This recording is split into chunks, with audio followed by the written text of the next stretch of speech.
বিশ্বনবীকে special surprise দেওয়ার জন্য আল্লাহ প্ল্যান করলেন।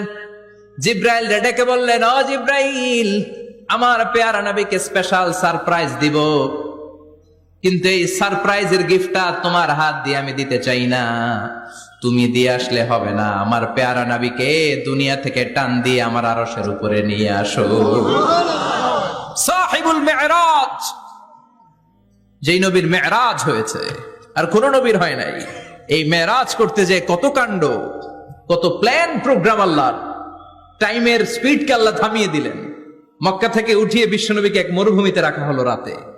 বললেন দোয়া করেন। দোয়া করে বিশ্বনবী বললেন, ভাই জিব্রাইল, এটা কোন জায়গা, কোথায় দোয়া করবো? সাইয়েদনা জিব্রাইল বলেন, নবী, কিছুদিন পরে এই জায়গায় আপনি হিজরত করে আসবেন, এই জায়গার নাম ইয়াসরিব, মদিনা। দোয়া করলেন। আবার সেখান থেকে তুলে এক পাহাড়ে রাখা হলো। নবী দোয়া করেন। দোয়া করে নবী বললেন, এটা কোন পাহাড়? অন্ধকার, আমি তো কিছু চিনি না। সাইয়েদনা জিব্রাইল বললেন, নবী, এটা সাধারণ পাহাড় নয়, এই পাহাড়ের কথা আল্লাহ কোরআনে বলেছেন, এই পাহাড়ের কসম আল্লাহ কোরআনে খেয়েছেন। এই পাহাড়টা হলো আপনার ভাই মুসার পাহাড়, তুর পাহাড়। তুর পাহাড়ে তিনি দোয়া করলেন। কত কিছু করে বিশ্বনবীকে আল্লাহর আরশে নিয়ে যাওয়া হলো। সাহিবুল মেরাজ। বিশ্বনবী ছাড়া আর কোন নবীর কি এরকম মেরাজ হয়েছে? সবাই বলেন হয়েছে। বিশ্বনবী মেরাজে গেলেন, মেরাজ থেকে ফিরে আসলেন।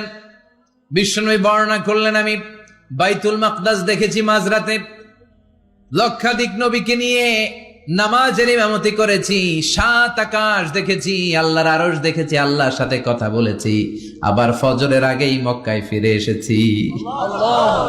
সবাইকে খাইছে মোহাম্মদের মাথার তার ছিঁড়ে গেছে। নাউজুবিল্লাহ পড়ে। আবু জাহেল, উতবা, সাইবা সবাই মিলে একটা সুযোগ পেল। বললো, এতদিন আমরা আবু বকররে বুঝাইতে পারি না, আজকে মোহাম্মদ যে কথা বলে এটা বললে আবু বকররে আমাদের দলে নিয়ে আসা যাবে। সবাই সাইয়েদনা আবু বকরের কাছে যায়, যে বলে, আবু বকর, জানো নাকি তোমার নবী নতুন কথা আমদানি করেছে? কি বলেছে আমার নবী? তোমার নবী বলে মাঝরাতে বাইতুল মাকদাস গিয়েছে। বাইতুল মাকদাসে তখন দ্রুতগামী ঘোড়া দিয়ে ছুটলেও যেতে লাগে 15 দিন। অ্যাবাউট টার্ন কাম ব্যাক, ফিরে আসতে আরো 15 দিন। মোট কয়দিন? 1 মাস। যেতে আসতে 1 মাস। তোমার নবী মাঝরাতে নাকি বাইতুল মুকাদ্দাসে ইমামতি করছে, 7 আকাশ ঘুরেছে, আল্লাহর আরশ দেখেছে, আল্লাহর সাথে কথা বলেছে, আবার ভোর হওয়ার আগে নাকি মক্কার জমিনে ফিরে এসেছে। আবু বকর বললেন, আসলেই কি আমার নবী এই কথা কইছে? সবাই এক বাক্যে বলে, হ্যাঁ, তোমার নবী মুহাম্মদ এই কথা বলেছে। আবু বকর দ্ব্যর্থহীন কণ্ঠে ঘোষণা করে দিলেন, আমার নবী যদি এই কথা বলে থাকে, আমার নবী সত্য বলেছে। সত্য বলেছে, তিনি কখনো মিথ্যা বলতে পারে? বিশ্বনবী খুশি হয়ে গেলেন।